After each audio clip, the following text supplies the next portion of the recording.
On today's episode, Mike and Ryan take a break from beer and talk about brewing mead. Cheers.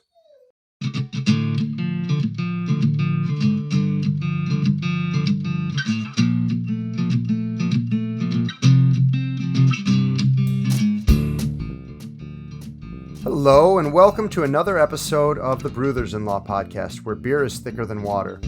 Join us as we take a journey discovering home brewing, craft beer, and more. I am Mike, and I am joined, as always, by my brother-in-law, Ryan. How you doing, Ryan? Not too bad. It is Friday. Thank God it's and Friday. A beer in my hand, so I'm excited right now. What more can one ask for in life? Yeah, no, we're good. I mean, there are some things, but for now, this is fun. Millions of dollars in the lotto. That would be the next one. Yes. So Ryan and I are both amateur homebrewers excited about beer and homebrewing. On Brewthers-In-Law, we aren't looking to act as authorities, but to share our experiences with you, the good, the bad, and the ugly. And we hope you will share with us too, so that we can all learn and grow and enjoy this wonderful hobby together, or enjoy an adjacent hobby to beer making, which is what we're going to be talking about today. So the topic of today's episode is mead making, and I don't want to spoil any of Ryan's fun, but I will say that this is something that Ryan knows a bit more about than I do. In fact, my wife and I are going to be trying our hand at brewing mead this weekend. We'll definitely talk about that. Don't worry. And I've been being coached up, but yeah, this will be our first time. Ryan's been brewing it for a while, to the extent that can I tell this story about your? So, yeah, we're going to say that he doesn't care, but yeah, Ryan has been brewing mead for a while, to the extent that the sermon at his wedding was all given in the context of how a good marriage, how like building a good marriage is like making a good mead. Yeah, exactly. It was excellent. It was he pointed at it, he tapped on his ring, and I was very confused. I'm assuming it meant marriage, but if I didn't know if you had a bit where you wanted to talk about it, but clearly you've forgotten all about. I might have. I apologize. That day was probably a blur, I apologize for Fred if you're listening to this. So, for the first sip, we're gonna sort of stick on this topic, and I just want to share. I think each of us will just share our favorite commercial example of mead. So that can be anything microbrew scale, all the way up to whatever the large scale meaderies are. I'm not really sure how big ones are, but I'm about to say, I mean, they probably get out a little bit, but most times I think it stays pretty regional for the most part. Yeah. So with that in mind, Ryan, what is your favorite commercial mead? Well, I learned something today, actually, when trying to figure this out, because I thought I had a couple favorites, but they weren't meads. I actually learned that they are ciders. So which ones? I will tell you. Okay. The ones I was going to say, both from Nectar, was Zombie Killer. That's a cider? That is a cider. What the? And the Dude's Rug, because those are both amazing. Yeah, I thought really meads, good. but they're actually ciders. Because I was looking up on the menu, I wanted to confirm the names, and I'm like, I clicked on mead, and I didn't see the names. I'm like, the heck is going on? I clicked on cider, both of them are there. Okay. So for those who don't know, those were. I totally thought those were. So they're not even like, I forget the name for the mix, but it's not a mead at all. No, it's not a mead at all. It's just the cider. Okay. So for those who don't know, cider is it's hard apple juice, pretty much. Little more concentrate, but it's pretty much alcoholic apple juice. Yeah. The must that you use is. I had to go out a little bit, and there is a meadery that's in Royal Oak here in Michigan. It's a smaller one, but they do some stuff in some stores, and it's called Schramm's Meadery. And they do quite a bit of mead, and they do really, really good flavors. There's one that my wife loves. It's a ginger mead, and it's like the first and only mead she's actually liked. Ooh, that sounds really good. But I'm gonna go with the sucker for ginger. Yeah, but I'm gonna go with slightly different. The one I love is called Black Agnes, and it's a regular mead, nothing fancy, but it's made with black currants. Really? Yeah. So for those who don't know currants, it is a fruit. It kind of has like a mix of different berries, like raspberry, blackberries. I mean, like even in terms of what it tastes like. Yeah, it tastes like, yeah. So it it is like as black as your soul can be when it's Yeah. inside the bottle because it's so dark. But when you pour, you get that nice little red purplish color to it. Mm. It's very, very good. They do special batches of it as well, but they're kind of expensive. So, and Schramm's actually is very big as a name for meadery. I actually Like uh, nationally, even? I don't know about nationally. I actually when I first really got into mead making, Uncle Bill, our uncle-in-law, uncle-in-law, I'm going with that.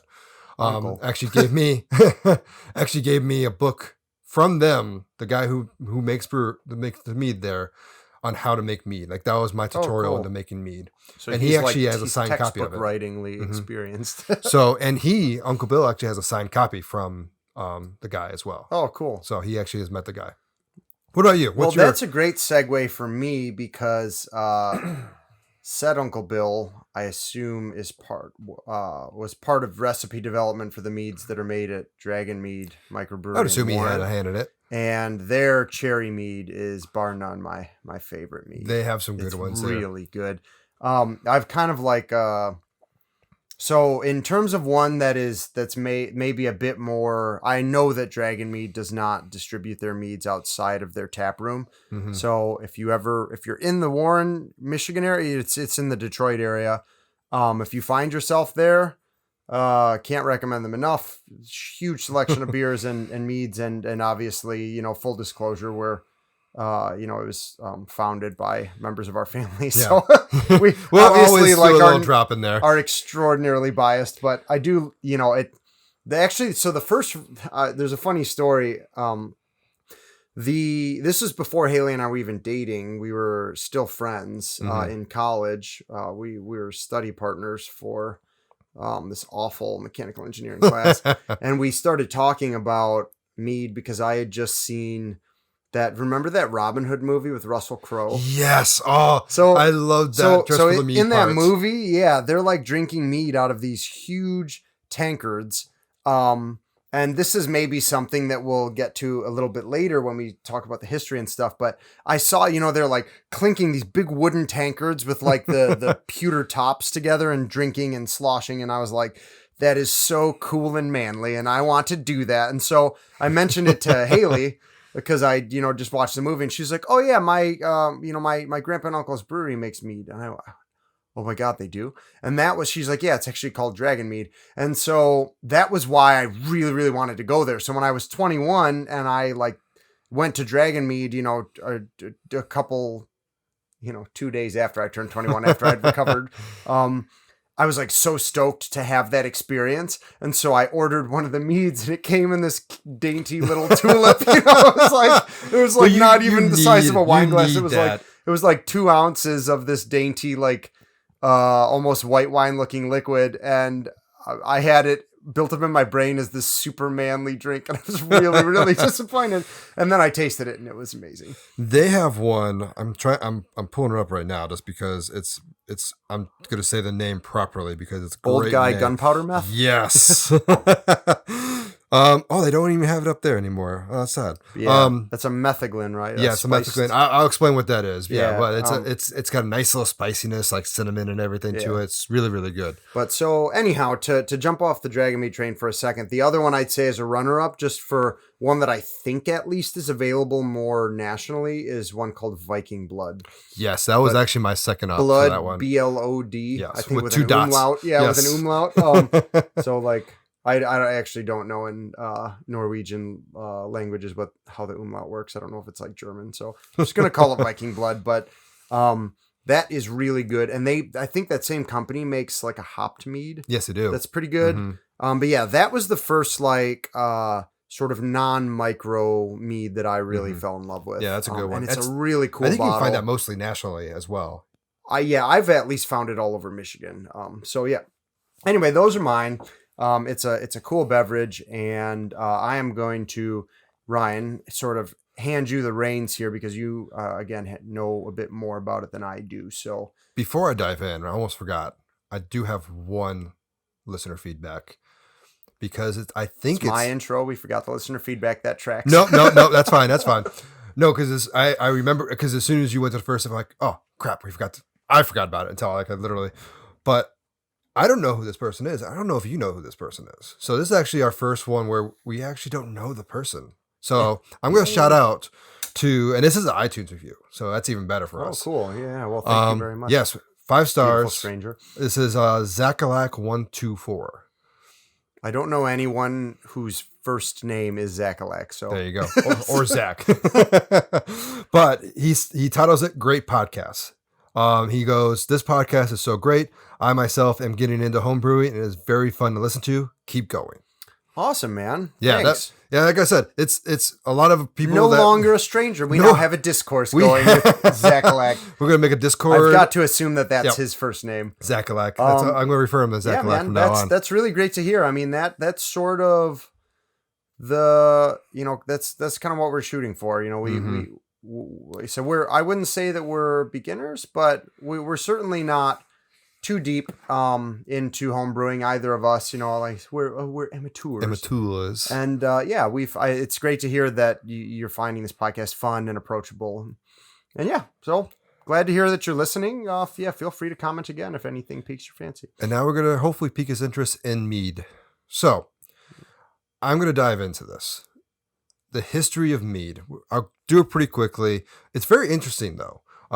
Mead is considered the oldest alcoholic beverage known. It predates wine, it predates beer, it predates everything. Huh. Like what? Like when are we talking? I will get to that gladly. So get to it now. So going back a little bit, it goes back to Greek mythology. Mead was considered the nectar of the gods. It was said to give them strength. And I'm going to shout out to Dionysus, the god of wine and drinking in general, because I thank him for making this if he did make it. Actually, so random shout out here, but Stephen Fry, the actor. Yeah. He I think wrote and narrated this really cool retelling of a bunch of Greek myths. It's called Mythos. If you do it on Audible, he actually even narrates the whole thing. Oh, nice. And he should. It's amazing. But there is a Greek myth about the making of mead, and it also kind of is basically like a tale that explains why bees have stingers. It's really cool. It's interesting. I believe you could just sort of Google the Melissa myth, and because the bee who makes the mead is named Melissa, and you could probably find it. But yeah, it's pretty cool. And if you can imagine it being retold in Stephen Fry's kind of dry sense of humor, it's really good. Going forward, it was said that the mead was supposed to heal and give you strength, because what the alcohol does, it gives you the mental strength, the pride that you think you could do whatever you want. Yeah. Right. Yeah. That leading to the famous last words. Yes. Here, hold my beer. Yeah, exactly. Hold my mead. Hold my horn. Yeah. Here, hold my. Yeah. Here. Yeah. Perfect. It also is dated into Norse and Celtic lore as well. So there is a lot of reference to Odin in Norse mythology drinking it. It gives him strength as well. And Celtic mythology, actually, it is believed that in their paradise, I don't know if it's really a heaven or just a paradise. Sure, yeah. Heaven analog. There is a river of mead, in which that is where I want to go. That sounds amazing, yeah. It's like Willy Wonka's chocolate factory for adults. I know, right? Even going further with that, mead is referenced in Beowulf, in the actual historical story of it. Is that a historical story? I think it is. Well, it's actually written. I mean, it's kind of like there's a dragon Odyssey and stuff. So yeah, not historical per se, but I mean it's a really cool super ancient text. Yeah. Anglo-Saxons, which is pretty much in the same general area. I think that's a mix of Norse and Celtic and British and everything. Said that it actually drinking mead assisted in gaining knowledge, writing better poetry, and immortality. So I mean, mead is looked at as the nectar of the gods, or at least thinking that you can do all those things. Hold my horn. This poem is so good. Oh my god! But yeah, no, it is really interesting how across so many cultures it is associated with a lot of very similar positive attributes. I'm about to go further out because this is something I actually learned. It can also be traced back to areas around ancient China and India as well, dating back 4,000 years. Wow. Yeah, that's why I was kind of holding that point where how old it is really. because I was surprised. That's something actually I did not realize, that they found like pottery that they analyzed, and they found like residue of like honey and alcohol and different flavors to go with it. So like they're assuming mead, but like I mean, for I mean, those it who don't makes know, sense. It's mead at is pretty least, much honey, wine, and yeast. That's your three yeah, ingredients. maybe we should have led with that. Yeah. So it's amazing to see how far back this goes, and like it crosses over many different cultures. Like Yeah. obviously like Ireland and the UK area in the ancient times of Celtic and everything, going up into Norway, Sweden, and Finland as well. Iceland, I'm assuming, probably has a few as has some history with it as well, with the Vikings. But then going into India and Yeah. China, I mean, know Vikings those are went that wildly far. different cultural hmm backgrounds. I think it's kind of crazy. I wonder, I don't know if it's like due to the fact that honey is so like naturally antibacterial or something, but honey seems so hard to get compared to like fruit. It See, I seems think the crazy opposite. to me. Okay, like is it harder to pick blueberries or to take honey away from a hive of bees? I mean, I they know I'm probably had tactics. I mean, I wrote this down actually. I right, was looking at this. but it's easier to pick blueberries. True. Obviously, tactics or no, Yeah. you don't need tactics to pick blueberries. So it's like it just seems crazy to me that was where alcohol originated. Like they wouldn't have found a different way. It wouldn't have kind of happened by accident in some other, like, I don't know, from some other source. It's just cool. Like it's cool, but I do wonder sort of what it is about honey that made it I the think ideal. well, it's that sweetness. That's what the yeast eats. I mean, I'm assuming they made bread at this point because they were using yeast for something at least. But like it's something that it eats up the sugars and everything in bread too. We've been watching a lot of the British Bake Off, and I've been learning a lot about that. But even going to back to Ireland, in beekeeping started in the 5th century, but in Ireland.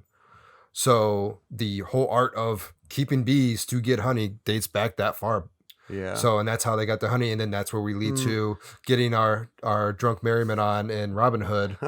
Yeah. Maybe you're right. Maybe it's less that like because like fruit is accessible, but it also spoils quickly. So Mhm. you get it, you use it for something, or I guess whatever you make jam, or I don't know, but I don't know what they did back then to preserve it. But maybe it's just that like once you start cultivating honey, it's so shelf stable that it's like around and it's there long enough that you can try different things with it. Yeah. And so you mix it with some water and then you forget about it and then you come back and you're like, something has happened. Something beautiful has happened to this honey water. I don't know. So yeah, it was crazy to see how far back, and I honestly, and it was considered the drink of like not even just the gods, but like when you get more into like medieval times, it was like for the kings and queens and the higher ups, the dukes, and all those other rankings that they had, and like that's when the commoners drink their ales instead of drinking. Gotcha. mead. Yeah.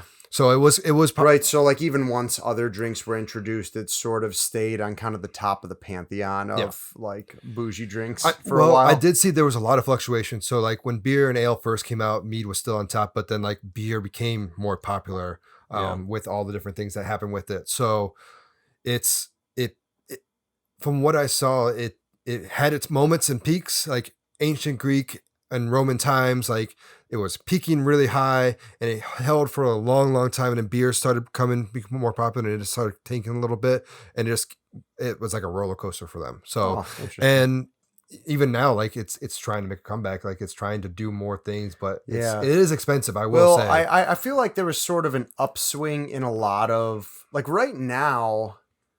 I believe the sort of microbrewing or like the sort of beer brewing craft beer industry is kind of, I don't think it's shrinking, but it's not growing is what I've heard. And I think it's partially because, it's like people, I know I've seen like a lot of my friends and family sort of do this where it was like you discover craft beer as your sort of gateway drug into drinks that do things besides get you drunk, like, oh, this tastes good, I want to savor this. But then your tastes start expanding and you're like, what else is out there? And you get into whiskeys or you get into I don't know, like other things. And I wonder if maybe mead sort of rode that kind of secondary to craft beer wave of Maybe, like, yeah. oh, well, you like Well, same craft with beer, cider but have as you ever well. had craft like honey beer, Yeah. basically? Well, there is a honey beer. It's called a braggot, actually. It's like it's made with a lot more honey, or vice versa. It's a mead with just like a little bit of malt and hops in it, actually. Huh. So That there is sounds a secondary. cool. Yeah. I've had a try braggot that. before. I think Sam Adams with the question mark, he said.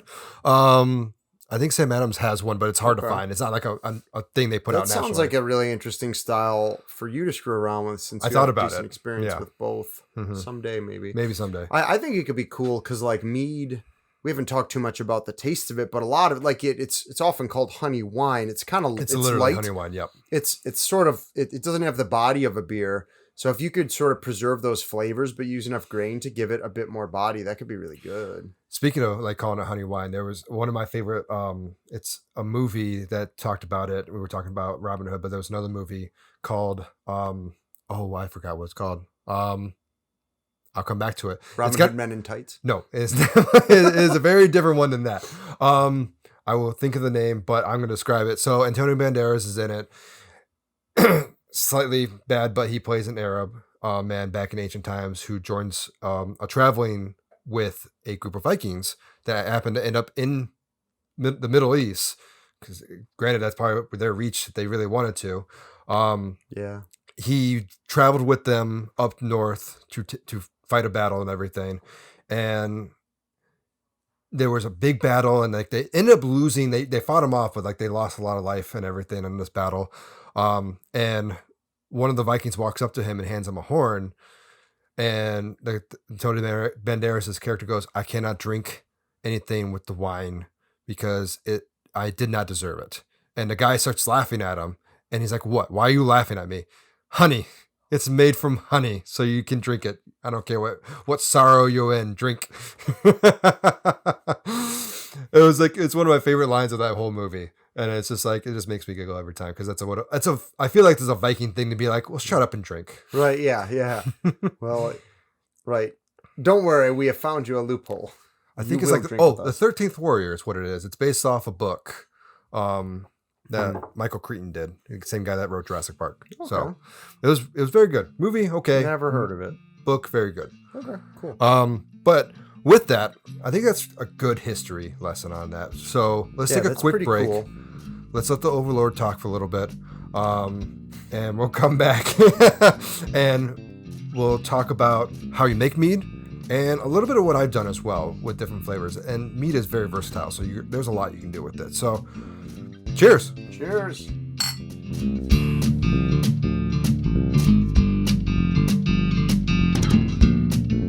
Hey, this is TC. And this is Jim from the Studio Demands It podcast. Where every episode we take a demand from a hypothetical studio, which could be you, and challenge ourselves to conceptualize, pitch, and craft a film based on the stipulations or the demands we are given. We talk about movies all the time. Particularly, we complain about the choices made in the films we've seen. We're nerds like that. And, of course, like any good nerd does, we automatically assume that we could do better. Even with the demands and restrictions that clearly must have been put on by a production. So head on over to studiodemandsit.com and listen to our previous library of episodes. Our library of previous episodes. Our precious library, Jim. Our library of precious episodes. You're a pirate, Smeagol. Okay. So head on over to studiodemandsit.com to listen to our library of episodes. And submit your demand for a future episode, too. So go do that. Okay, bye. Okay, end of ad.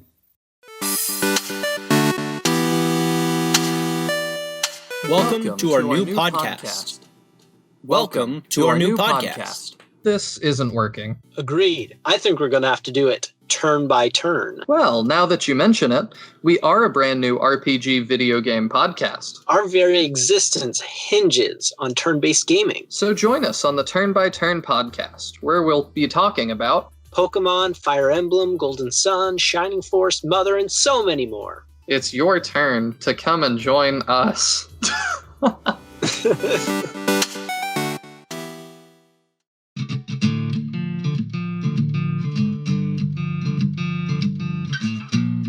All right, and we are back. Ryan, we have done a lot of talking about the history of this wonderful honey-based beverage. Perhaps it's time to talk a little bit more about the beverage itself and how to make it and sort of the types that you've made. Yes. So I will first and foremost say the reason I started making this is because I moved in a 1-bedroom apartment with my wife. We just got married and did not have room at all for beer making. And so I decided to do mead because it does take longer because you get the age, but like the actual brewing process is super quick. And I usually do 1 gallon batches, which is perfect. It fills about 2 to 3 fifths, depending on how many times I re-rack it. And it usually turns out perfect. Yeah, and that's a really nice point because your recipe, I believe you told me, clocks in at around like 15-ish%. It's like wine. 14 to 15. It's like wine ABV range, Yes. right? So you can make a 1 gallon batch of beer, depending on who you ask. Like that's going to go really fast. 10 bottles, yeah. Unless it's like a Russian Imperial Stout or something crazy strong. Mead, 1 gallon goes a long way because you're not pouring it 12 ounces at a time. Correct. So yeah, that's pretty cool because I've got to imagine maybe I'm getting ahead of us, but like the small volume would also make it way easier to experiment with. It does. Because I know like for me, we've only ever made full in air quotes, like 5 gallon batches of beer. And I'm like scared I would hate to dump that much. Yes. No. So we've like Haley and I have talked about getting equipment to do smaller batches because of that. But I would think for 1 gallon batches of something, you would feel less bad if it doesn't turn out. And I have dumped out mead, and I'll get to those flavors because you would think it would work out, but it just did not work out perfectly. And it might have been user error on my part, but yeah, we'll see. But before we go there, I'm going to tell you how to make mead. You take water. Solid start. You add honey. You warm it all up, I believe, to 170. Yeah, just to kind of mix it. Make sure everything mixes well. Murder all the bad things. Cool it. Pitch your yeast. Done. Woot. Yeah, it is. It is super simple, but there's so much you can do with it. So, the one thing, like I did say this a minute ago, was it does have to age. The recipe that I got, which is just a regular like sack mead, it's nothing fancy, says at least 6 months. Wow, that is a long time. It is a long time. So can you talk a little bit about, okay, so that's like 6 months. So first, the initial, I guess, in air quotes again, aging would just be fermentation, right? So how long, for a beer, I can ferment a beer with really healthy yeast. It's pretty much petered out in 5 days, 7 days sometimes. It all depends on, how much yeast you're pitching and your temperature and stuff, but that's fairly fast. Now, how does mead making compare to that? It lasts so long. And as we heard in our first misadventures with the explosion of a pumpkin spice sometimes mead, you think you're done. well, I was also cheating. I was trying to get as much out as I could, which I was getting yeast into that bottle, into the final bottle. Gotcha. Okay. So that was the main issue. Now I'm making sure, because like at that point in time, I was making sure I got 3 for sure fifths of the mead, because I was like, I want my money's worth out of this. Right. Because for a gallon batch of mead, you need 3 pounds of honey. So, and as we know, honey is kind of expensive. Yeah. And depending on sort of what you're buying too. Yeah. Like it starts pretty expensive and it can get really more expensive if you really want some like fresh, authentic honey that you buy at a market or something like that. So hold on. So you didn't put a number on it though. Are we talking like a month? So in your experience, 3 weeks, 2 weeks? In my experience, and this is because I'm terrified of the whole explosion thing. Yeast can last for a long time in this because you won't fully get it out unless you're like super filtering, which I just never do. I'm not going to do it. I'm sorry. I did a blog about this and I actually put in there. I'm like, I'm not going to change my ways of making this. I like having the sediment on the bottom. It makes it look more homebrew than most places you get it. Because like even if you go to Schramm's or B Nectar or even that Viking Blood, like there's no sediment. It's clear, crystal clear. Well, I like having no sediments. Well, and yeah, like really, even like most homebrewing methods of like finding like beer. I'm obviously mostly speaking from beer, but like you can cold crash, you know, so chill your beer before you transfer. That'll get a lot of the yeast out, but not all of them. You can gelatin fine or use like biofine clear or clarity firm or something. That'll drop some of your yeast out, but not all of them. Like, because you can still bottle condition after you do that stuff, and there's enough yeast left to. So I think for these commercial places that like it's crystal clear, there's no yeast in there. You're basically looking at mechanical filtration, to my understanding, or like a centrifuge or something. Yeah, maybe. So some sort of like the whirlpool kind of cost prohibitive. You know, like something that unless you it's really important to you, is probably not like doable on a homebrew scale. And like there have been issues. Like I just I did one last year in the summer. I usually do one mead a year.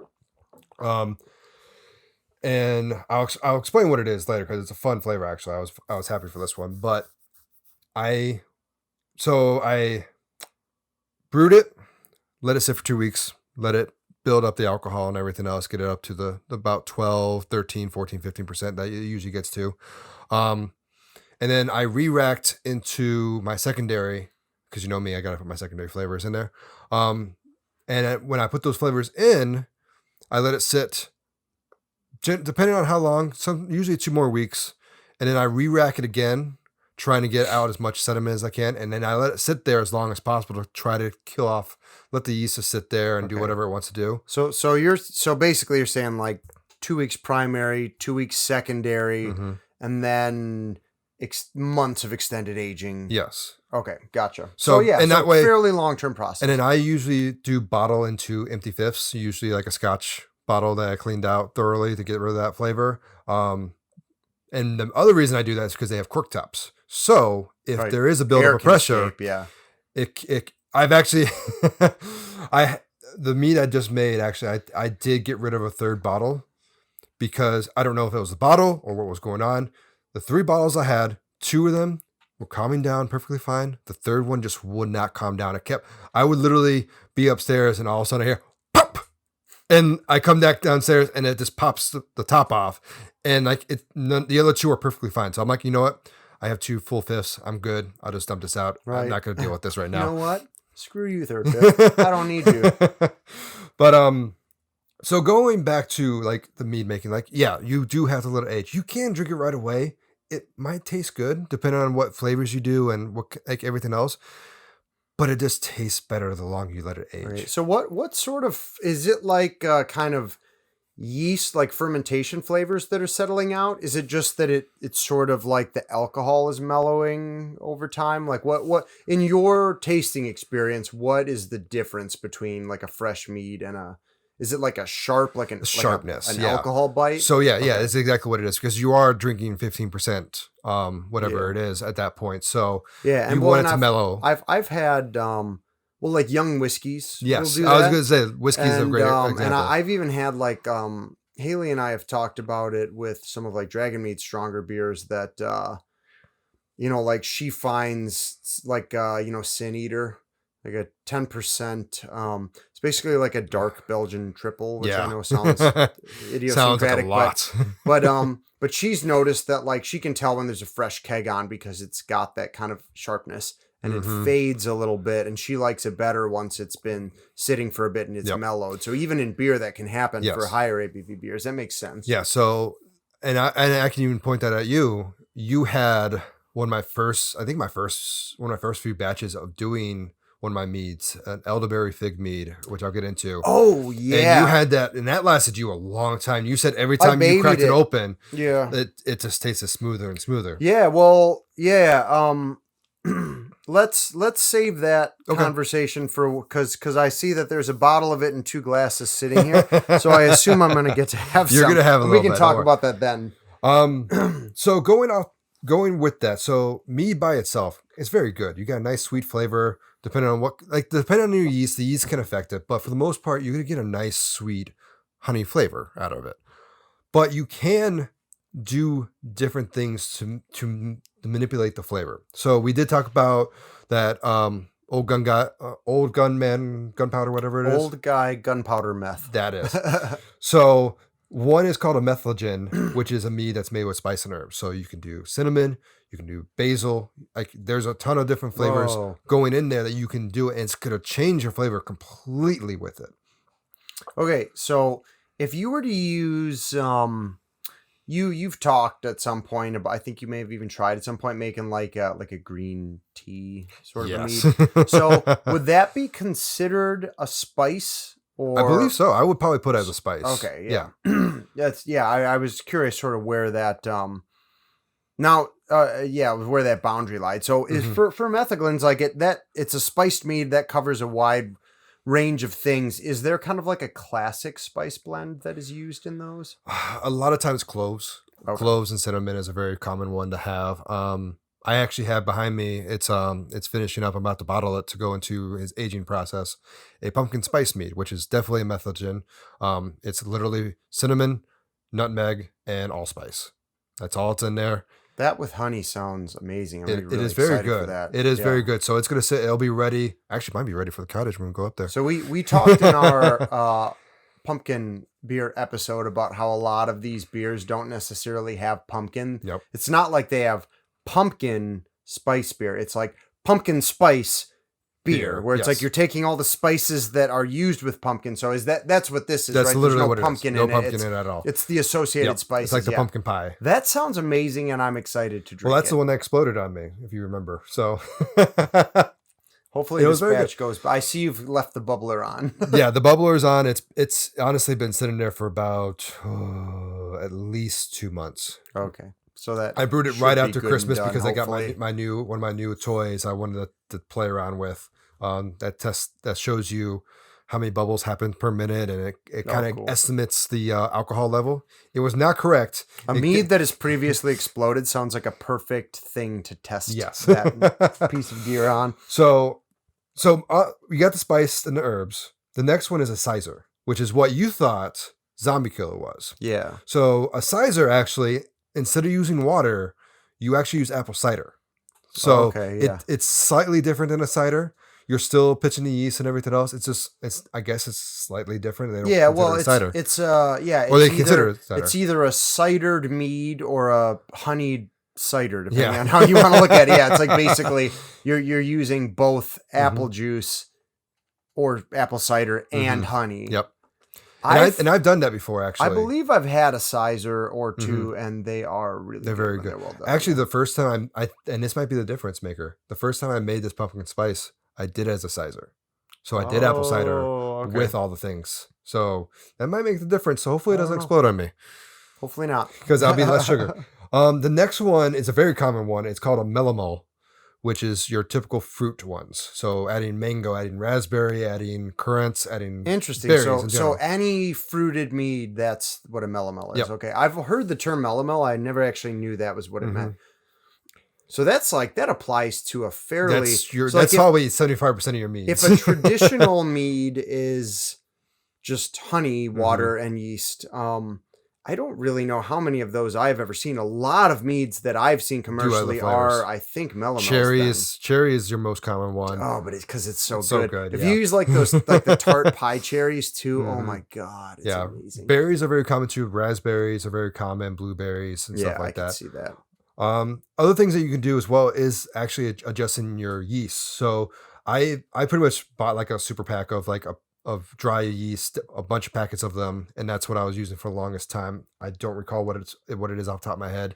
It's more for like a dry. It's supposed to be actually made for dry wine, but so it gives a little carbonation. It gives a little dryness. On the recipe you sent me, it's that like Lavlin. Yeah, Lavlin. Yeah. Okay. Yeah. Yep. That's I got I think a different variety from exactly what you had, but that was what I ended up getting. And I believe like I saw on my homebrew shop's kind of menu of those dry yeast that's sort of another lever, right? Like I believe there are like yeasts that I think just because they don't go up to as high in alcohol, or would like they'll petter out sooner, they'll leave more sugars and they'll produce like a sweeter mead. Yes, there are yeast that will help that. Or a sweet wine, I guess is how it's marketed. Or you can use a drier one that can go up a little higher, eat all the sugars, and then you're left with a drier mead, right? Is that right? That is correct. So, and there's so many other things you can do. Like actually, I came up with one. I'll get to that, but like there are other variants that you can do to try and change the flavor of everything that you get. So, I'll talk a little bit what I've made so far. So I'm going to pour the first one real quick. The first one is the very first one I ever made. I have named it because I am a Zelda fan, the Great Kuhn Mead, and hopefully, no gas eruption. That's always a great thing. Sounds like a personal problem. It is. Especially with this dark, rich purple. Yeah. Oh, that'd be everywhere. It really does. Yeah, it has this beautiful, almost like slightly darker than grape juice sort of flavor to it. Oh, you really. Hey, we got a couple to try here. Yeah. Oh, yeah. That's true. We do. Okay. So this is an elderberry fig. So that would make it a melamele. It will be a melamele. Okay. Cool. So I pretty much just threw in elderberries into the secondary along with some figs. Like whole elderberries? They're tiny little things. Like, no, I was just curious, like whether it was a puree or the figs I did puree. I'm learning here. The figs I did puree, just to get the flavors out of it a little better. Yeah, figs are kind of a weird texture. I wouldn't count on those to sort of. But it is a pain to filter everything out just because of the goop and everything. Yeah. So now how old is this batch? It's probably about 1.5 years actually. Okay, yeah. So Ryan has made this mead a handful of times. I've actually made him a cute little label for it and everything. It was a Christmas gift, I think, one year. Yes, it was. No, I think these ones you just gave to me. Oh yeah, that was a prelude to your Christmas gift. But so Ryan gave me as a Christmas gift a fifth of this, and I babied the crap out of it. I had it for I think like 3 years, maybe even longer. And it really, like, it's amazing. Like it wasn't that I didn't like it. I would only pull it out for special occasions. We'd have a little glass of it and then we'd put it back away for another special occasion. And oh my Lord, like by the last glass, I think Ryan and my brother Danny and I had the last of it. And it had just mellowed to this, just like, it's not like it's not already good, but. Well, this is the first time I cracked this open. I have not cracked this bottle open. It mellowed so much and was so good after it got better and better with time. Like every time we had a glass, it was better than the last glass. Well, I'm going to have some good news for you. That second bottle, that's yours. Live on air. Thank you. Yes. Oh, this is even. I can even see the fifth that you gave me. I can see it's a Town Branch. It is a Town Branch. Which is a really great bourbon. Yep. So that one's yours. Cool. Well, thank you very much. Yeah. Beautiful. I need to fill back out my my whiskey shelf. I appreciate that. Yeah. I was wondering why you grabbed 2. So the other ones I've done raspberry, which turned out very well. Raspberry's a great flavor. Raspberry's a great one. Things. Mango turned out really well as well. I don't think I got to try that. No, it did not. It honestly, it was great, but I think it was the same situation with cucumber. I didn't get enough of it out, and it got sour afterwards. Well, okay, yeah, I could see that. Yeah, It was like the yeast sort of fermented the mango, and what was left wasn't. So great. The other ones I've done like we talked about earlier. I did a green tea, and I did put too much green tea in it, and so it was very, very bitter. I could not save it at all, so I ended up dumping that one out as well. It did not work out. The other ones, hate to see. Yep, I talked about the pumpkin spice, which is really good. The other ones I came up with are very, very different, and we're going to try them here on as well. So the first one, and you've had a variant of this. This one did not turn out the same as the first time. It is almost in my mic. It is a coffee mead, and the difference is instead of water, I use cold brew. So yeah, so you brew this with like full strength cold brew coffee? Yes. Okay, wow. And share the name because I love the name. I forgot the name honestly. Beans Nectar. The Beans Nectar. I had so many people send me names for this one because I actually asked the internet. I'm like, help me, I need a name for this. And the Beans Nectar, yes, that was perfect. Well, that did come out different. Yeah, it's a little sweeter. Yeah, I think I put too much vanilla in it this time. Is what happened. Oh, so I didn't know that you put vanilla in this one. The first time I made it, it was just too bitter of the coffee. So I wanted to sweeten up this a little bit. So I put one vanilla bean. Did I get to try the first one? You did not. Oh, no, you did. But after I put the vanilla in. Oh, okay. So I ended up putting one vanilla bean in there, and it did everything perfectly. In which I went to the store and in the what is it, the baking section, you get all the seasons and everything. They Yeah. had a vanilla bean section. So I took that That's and I did it pricey again. stuff, It whole is. beans. Oh man. And I did it again this time, and there was 2 in there. I just thought one might have been smaller, so they put 2 in there to counteract it. But I think it was just too much. Gotcha. Yeah, I So- could see that. Yeah, it is. It does sort of obscure the coffee Yeah. a little bit. Now, so you've talked about quite a few of your meads. So for all of those, are you using the same base recipe? Yeah, pretty So much. so most of them were melameles. So you're Mhm. basically using you're using the same base recipe, same yeast and everything, Yep. and then it's just you're changing out what you do in secondary, or in this the case water, you're yeah. changing out your water Mhm. to a different liquid. There is one more change, actually. The next one, we're going to try it real quick. So I wanted to try agave. Good, didn't explode on me again. So are we talking here full substitution of agave nectar for Full. honey? Full substitution. Gotcha, So I okay. did do, so honey is usually, for the mead, honey is 3 pounds. I did slightly, less because it generally is a little stronger and a little sweeter than honey. So I want to do just a little bit less to not over sweeten it. I'm excited. I haven't gotten to try this. I don't think so. At I least know. not I got to aged. try it super early. Yeah. I think So this is aged almost a year now. It's you gotta close get to the a year. label on that. I do need to get a It's label gonna on look it. good. So I named this the Meaderita. So now is there? Did you fruit this as well? I put a little bit of lime juice in there, not much, to kind of get that margarita-ness. Mm. And for anyone that's listening, that's the government, I did not make tequila, but this is fermented tequila. I did not distill tequila. I would like to make that known that I did not do anything illegal. Yeah.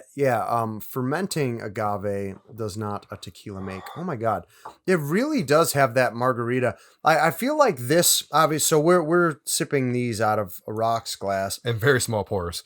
Yeah, but this has this really beautiful, like, it almost looks like it's not green per se, but it's like a got- golden, yeah, it's golden kind of like tint. golden verging on green, maybe, but it's a beautiful looking drink, and it really tastes like a margarita a lot. I would love this chilled. Yes. And I think it would I'm be bringing really this one good to the chilled, cottage. yeah. Don't you worry. This one is coming to the Yeah, cottage. so we're drinking these sort of room temp out of a rocks glass. But yeah, I think this would be killer chill. I think Yes. this could get you in. I was about to say this could get you I in don't trouble. know the strength, this but- to say it, so I don't know how strong this is. But it's probably no, because margaritas will get you into trouble on their own. They're strong. Oh, yeah. So I think actually this might be safer ABV per like liter than a margarita. Maybe, depending on how Maybe. strong it actually is. This was before I was actually testing my gravities, so I do Yeah. not know how strong this is. Or maybe I did. Hold So on. this I'm is gonna- sort you of talk. this would be kind of a bumper gray zone of what is considered a mead, right? So you didn't Correct. actually use honey here, but it's ultimately a similar process. It would be like, I mean, I don't know, like there are some beers that can be made with up to 100% wheat, no barley, Mhm. and they're still called beers, or beers that aren't made with hops that are still technically kind of considered beers. This had a name. I'm gonna look it up real quick. You know what? Because I remember. I looked that name up though, and I think there's like a Mexican, I think it's Mexican, like a Mexican beverage that is made from Yes. fermented agave. Yes. But this I don't think is the same thing. Well, Because fermenting I looked it up agave- for your label, and I Yes. think like they have like a weird technique for making it that is not the same as, there's like some additional stuff that is done to call it whatever this name is that hopefully you will find in a second here. Oh, that is very delicious. It is called. It's not here, of course not. Oh, pulque. So Pulque, and that's what Pulque. fermented agave is. This is what it is. Well, so So I didn't make tequila. I made Right. pulque. So from what I read, like pulque is a kind of a specific drink. Like it is fermented agave, but it's like done in a very specific way to be called that. Yeah, well, that's why I call it Meaderita. Yeah, there you go. It doesn't matter. Exactly. So I think this is. I mean, I know you said you're trying to make mead this weekend, actually, correct? Yeah, I've been so, and we might, if they come out well, we may do sort of a follow up episode on this. But Haley and I found on Amazon this Trader Joe's. It's called Rainbow of Honey, and it's basically like they have this different this like variety pack of different honeys that are like they're it's called varietal honey, so it's like honey made primarily from a specific flower source. Yeah. So like clove is your main clover one, is like a classic one, but then you can have like eucalyptus or macadamia or like any flower. If the bees make it mostly from that, it's crazy. Like it really affects the color. So I thought it would be fun to try and just make a bunch of varietal mead. So like traditional mead, no fruit or anything, just from these different types of honey because they look so different. I was curious how different they would taste. Yeah. And so we're about to do that. We've got a bunch of little mason jars with these little like fermentation tops. And Ryan has given me his mead recipe. I mean, it's not anything special. I just got it from.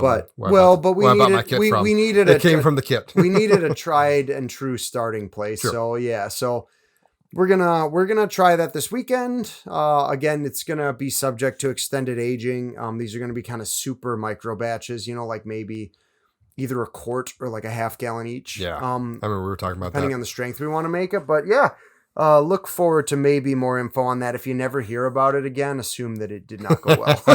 But yeah, that's going to be a new adventure for us. We've never made anything but beer in our. And you're going to, like I said, you're going to find out how easy. Well, you doing multiple batches like that might be slightly more difficult.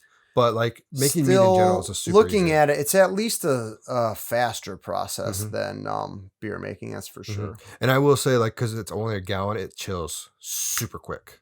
Now, when you so yeah, well, at least for me, it's gallon. Yeah. Let's real quick talk a couple of technical things since I'm going to be making mead anyway. When you chill your mead, how do you chill it? I usually use my same way as my beer. I usually use the coil, put it in there and cool it off. Oh, you actually you use a wort chiller. Okay. So yeah, I don't know if our batches will be big enough to do that. That's what I was gonna say. The other thing that I actually did do, because I did brew the pumpkin spice one in the winter, and I already winterified my hose outside. I took a frozen water bottle, sanitized it, of course, and then dropped it into the gallon. It cooled it off before the bottle was unthawed. You actually gave me an idea. I could just seal the mason jars and go out and stick them in the snow. We've got so much snow. That's not a bad idea. Just gotta make sure nothing gets inside. Yeah, that's very true. And then so my other question, and this is something that my homebrew shop had told me. So they said that basically, unlike beer, where some people will add like yeast nutrient to beer because, they're trying to keep their yeast extra healthy. But in a lot of cases, if you're starting with really fresh yeast, beer has so many natural nutrients in it that you get from the grain and hops that you don't necessarily need to. But what he told me is that honey is basically junk food for yeast. And so you need to add yeast nutrient. Yes. So I do that as well. And more or less, I didn't really do any research. It just came with my kit. So I just always did it as well. So I would do what the instruction says for the dry. It's a dry yeast I use for the leaven. Yeah. And I pour it into whatever it says to do. And I think the nutrient that I use, it says 1 teaspoon. And I pour that in there and stir it up. And actually in the recipe, it says to do that as you're cooling anyways. So it's at room temperature when you drop it all in. Gotcha. So, and that's it. I didn't question it. I just saw the recipe and I went off the recipe. So, I mean, it makes sense. It does make sense. I know, like I've done some looking into it for beer making, and I know that yeast do need certain things. They need zinc, and like a range of other nutrients that just help them like, sort of stay healthy and reproduce and do the fermentation process. So it makes sense that honey wouldn't have a lot of that. Yeah. But yeah, cool. All right. Well, we will give it a shot. Thank you for the crash course. Yeah, absolutely. It was such an easy thing to really come up with. And like, there was a brewery shop that sold kits. Like literally you'll get a 1 gallon carboy, you'll get the honey, you'll get the yeast nutrients, you'll get everything with everything you need. Yeah. And I actually bought like 4 of them. So I have 4 1 gallon carboys, just sitting there doing nothing. So it's nice to do it. It's very simple. It doesn't take up a lot of space compared to like a 5 gallon carboy. Or a bucket. So well, you heard it here first. If you've been looking to get into beer brewing and were either scared off by the equipment needed or by the fact that, you didn't want to make the batch size that you think it'd be worth it, mead might be a great thing to try. It's a great gateway to brewing. I think and it was for you, wasn't it? I did brew beer first, Oh, and then okay. I went to mead because Gotcha. we downsized I was in a house with brothers, friends of mine, and everything. Yeah. And then married my wife, and we went to a 1-bedroom apartment. So I definitely downsized. Yeah. And didn't have the space. So Yeah, and it worked. makes It worked sense. out perfectly until they exploded. Yeah. Because you do not try to get out as much as you can. Once it's done, filter or siphoning out, done. Don't try and get it all. Leave that yeast cake at the bottom where it Yes. belongs. Cool. Yeah. Well, I'm excited for our first experiment. And yeah, I said this was super interesting. I never, there were a lot of things about mead that I never realized. And it's kind of whet my appetite. I might have to go and pick up a bottle of Viking blood. Yeah, I know, this right? weekend. Well, now you got a fifth to yourself. That's true. I've got the great Deku mead. I don't need Viking blood. You're right. Well, if you have any questions about brewing, Mike, where can I find you? Well, so if you have any comments for us at Ryan and I, you can find us at Brewthers-In-Law on Twitter. That's all one word. You can also check out our website, brewthers-in-law.com, which has some information about our past episodes and about the show. You cannot find me anywhere else because I'm an international man of mystery. Yes, but Ryan, I believe there are some other places that people can check out specifically your sort of brewing activities. Yeah. So brewing wise, I'm on Twitter at Wise Old Owls Brew. And then personally, I'm at Rambo Kuhn as well. And I do have a blog at Hot Brewing Blog, but I'm honestly debating if I want to keep it going. Okay. Yeah. I'm Brewthers-In-Law's taking up all your good topics. I know, honestly, I had some good topics in it. I squeezed them into our list, so we got some new episodes. So beautiful. Yeah. So now remind me, have you done a blog post about mead making? I have actually. Okay, so that might be a great thing for anybody. Maybe we can include that in the show notes. Yeah, I can definitely do that. So that anybody who wants a little more info can go there. Overlord, can you do that for us? Thanks. Yeah, and make sure we can do that. Yeah, we can do that. We can do that for him. So yeah, if you have any meads that you've made or commercial meads that you've tried that you love, let us know.